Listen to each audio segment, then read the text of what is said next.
présenter en quelques mots? Très bien. Eh bien, je suis Mathieu Leget, je suis géo-archéologue, c'est-à-dire que je m'intéresse à la géologie en lien avec les sites archéologiques et je suis rattaché au laboratoire Trace à l'université de Toulouse. Je suis Larson Anderson, préhistorien. Je travaille sur les silex taillés, voilà, des jours de l'Aurignacien, donc le début du Paléolithique supérieur. Et moi aussi, je suis rattaché au laboratoire de Trace à Toulouse. À Toulouse.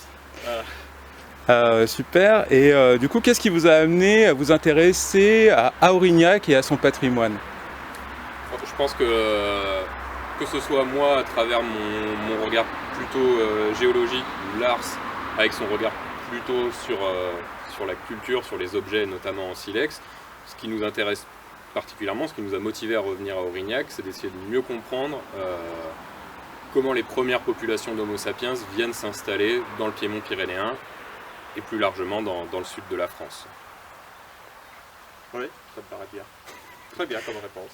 Et du coup, ce patrimoine qui est ici, qui est Aurignac, donc le site éponyme finalement de la culture aurignacienne, comment est-ce que vous l'avez intégré finalement dans vos recherches?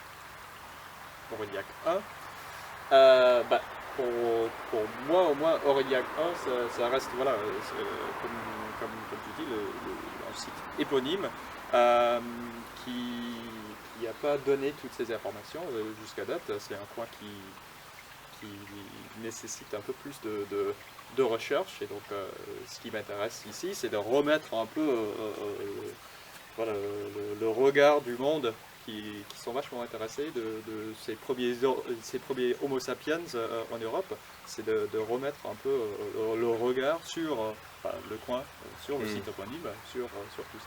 Oui, c'est ce qui nous a, comment dire, particulièrement excité dans cette idée, c'est d'essayer de comprendre et de corriger une situation un peu paradoxale.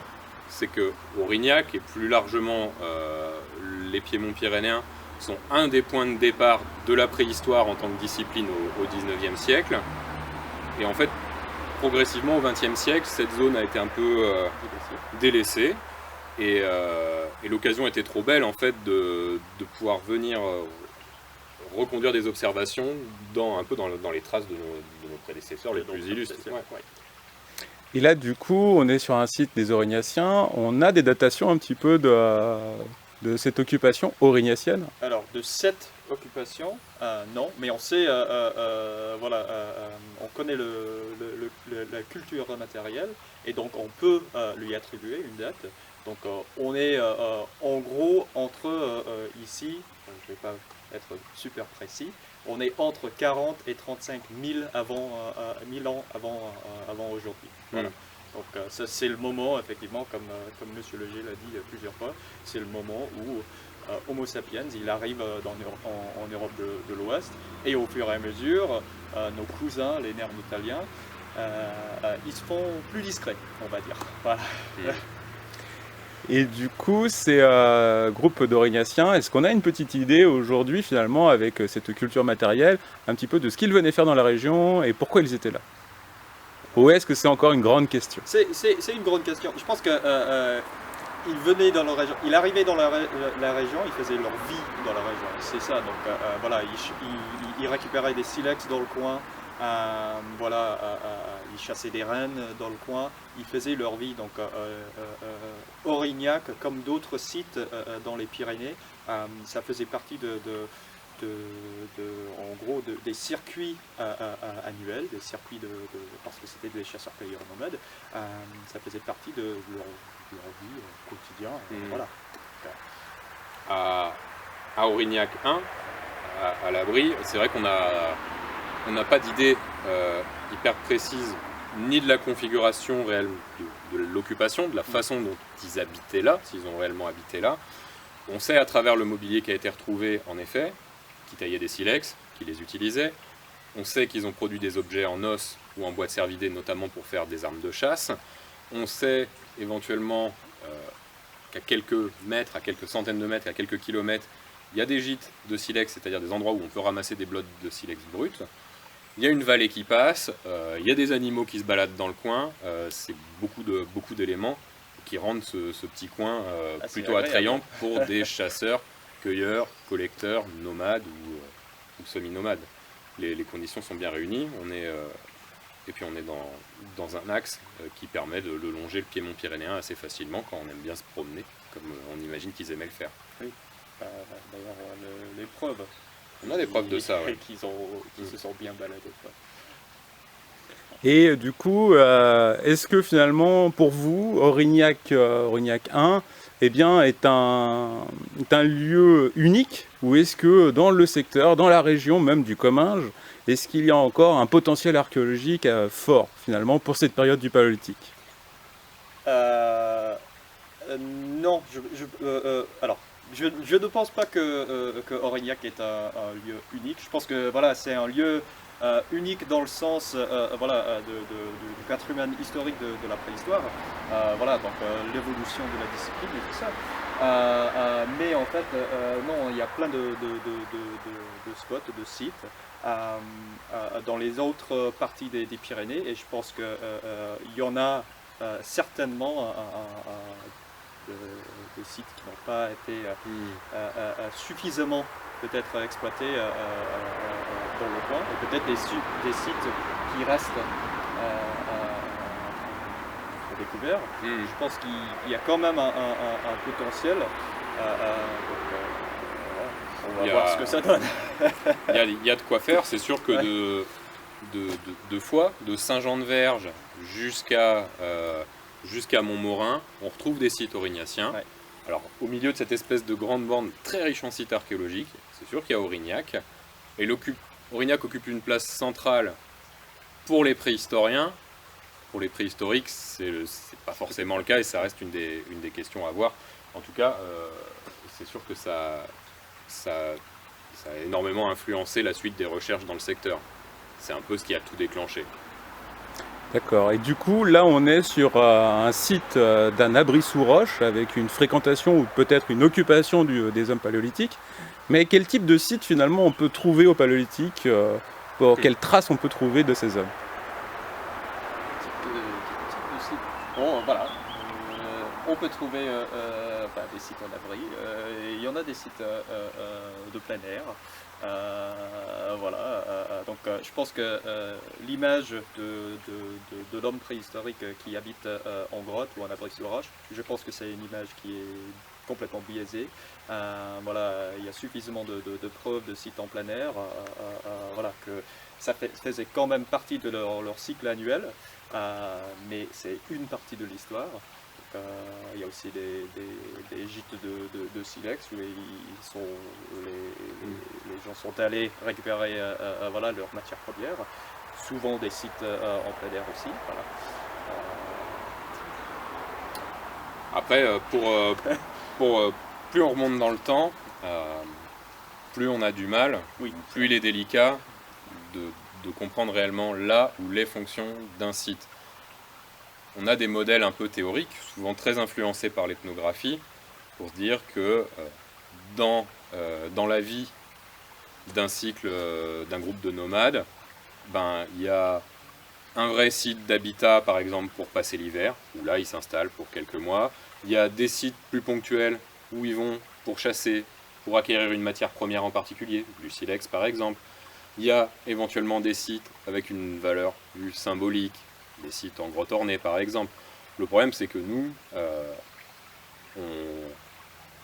on n'a pas tout, on n'a que des petits spots qui ne sont pas forcément tous contemporains, et du coup quand on essaye de mettre tout ça un peu en musique pour essayer de comprendre un peu l'organisation de tous ces sites les uns avec les autres, bon, il ne faut pas se mentir, on est quand même plus souvent dans le flou qu'autre chose, et plus on remonte dans le temps, l'Aurignacien c'est déjà assez vieux, 35 à 40 000 ans, il nous manque quand même pas mal d'éléments pour réellement comprendre.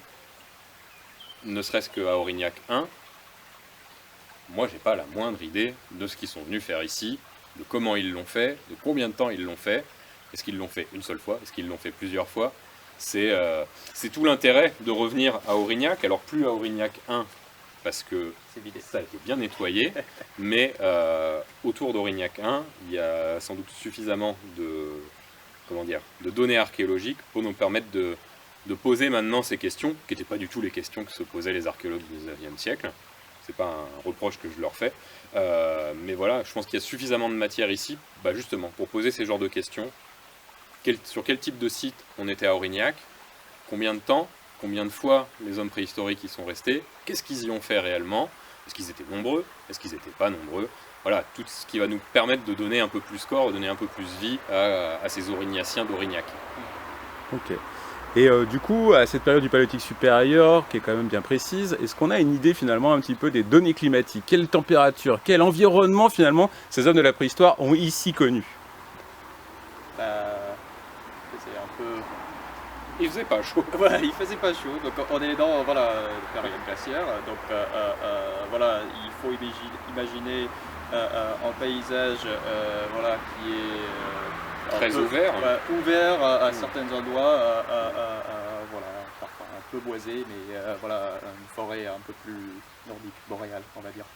Un environnement qui est un peu comme le nord actuellement, où on trouve effectivement les espèces qui sont chassées, dont le renne, qui est, on parle du Magdalénien comme si c'était les premiers rois de la chasse du renne, mais en fait à l'Aurignacien aussi, surtout dans les Pyrénées centrales. Ils ont beaucoup chassé du renne. Donc, il faut imaginer des plaines, un peu des toundras, et puis des forêts un peu boréales. C'est vrai que sur cet aspect climatique, on a, disons, à l'échelle de la France et ou de l'Europe et même d'espaces plus vastes, donc on a des données de plus en plus précises grâce à des climatologues qui bossent sur ces questions anciennes. Et on se rend compte des oscillations qu'a connues le climat, notamment durant cette période de la préhistoire.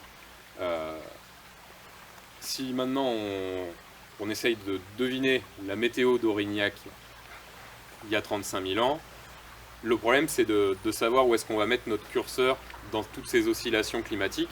Le problème c'est qu'à Aurignac, on ne sait pas précisément quand le site a été occupé. C'est un des enjeux des recherches qui vont être conduites ici, c'est de réussir à dater plus précisément les occupations humaines d'Aurignac pour justement pouvoir dire ok, ils étaient là il y a 32 000 ans, 23. À ce moment-là, on sait qu'à l'échelle de l'Europe et à l'échelle de la France, on est plutôt dans une phase très très froide, dans une phase très très chaude, ou pas très chaude, un peu les deux. On sait qu'à ce moment-là, la végétation elle est plutôt comme ci, plutôt comme ça. Voilà, ces histoires de datation vont nous permettre aussi de travailler sur ces questions d'environnement. Il ne s'agit pas juste d'avoir le plus vieux silex taillé, la plus vieille grotte ornée. Nous, c'est avant tout un élément pour pouvoir remettre notre site dans son contexte général, dans son contexte environnemental. Très bien. Et du coup, maintenant, est-ce que vous pouvez nous parler finalement de vos travaux maintenant ici, mais plutôt à côté, du coup, sur le site d'Aurignac 2? Bien sûr. Aurignac 2, c'est un site avec une histoire un peu particulière. Ce site a été découvert, a été exploité une première fois dans les années 1960, lors des commémorations du centenaire de la découverte d'Aurignac. Et à ce moment-là, il y a un monsieur qui s'appelle Louis Méroc, qui est sollicité. À ce moment-là, il est responsable un peu de l'archéologie pour la région Haute-Garonne, peut-être même pour tout Méditerranée. Et donc il arrive à Aurignac, il dit ah oui très bien, la grotte j'adore ça, la préhistoire c'est chouette. Et il fait cette énorme tranchée à Aurignac 2, qui est juste à côté, à une quinzaine de mètres. Il fait une énorme tranchée avec une pelle mécanique, ce qui maintenant pour les archéologues paraît assez logique, mais à ce moment-là c'était plutôt audacieux de la part de Louis Méroc. Sacré défi. Il a eu plutôt une bonne idée parce que un des problèmes à Aurignac qui a fait que beaucoup d'archéologues s'y sont cassés les dents, c'est que cette belle falaise calcaire, elle a tendance à s'effondrer. Et du coup, il y a des très gros blocs qui viennent écraser un peu les niveaux archéologiques et qui viennent surtout les protéger. Et du coup, quand on commence à creuser de haut en bas, on finit assez souvent par tomber sur un de ces très gros blocs et par être bloqué. Et donc, Méroc, avec sa pelle mécanique, il passe à travers tout ça, et il retombe sur un nouveau niveau, enfin sur un niveau qu'il attribue à de l'Aurignacien. Oui, c'est bien de le remercier. Je confirme. Et super. Et du coup, maintenant, vous allez reprendre donc les travaux de terrain l'année prochaine. On se donne rendez-vous l'année prochaine pour voir avec vous l'évolution finalement des données archéologiques d'Aurignac 2. C'est ça. Merci à vous. Merci.